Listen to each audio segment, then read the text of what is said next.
جو اللہ بالسلطان کا لفظ ہے تو وہ یہی ظاہر کر رہا ہے کہ اگر آپ ایسے کر لیں کہ اس گریویٹیشنل فورس کو کیا کر دیں مات دے دے تو پھر آپ نکل سکتے ہیں سپیس میں.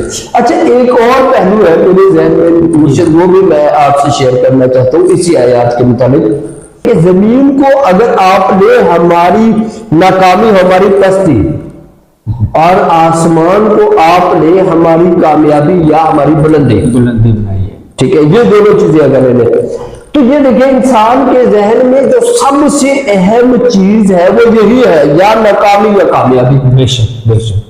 یا ناکامی یا کامیابی. اور یہ ساری کی ساری زندگی انسان کی اسی ایک تگودو میں گزر جاتی ہے کہ میں ناکام نہ ہوں اور کامیاب ہو جاؤں، اور اسی سوچ میں ہر وقت کیا رہتا ہے، گم رہتا ہے.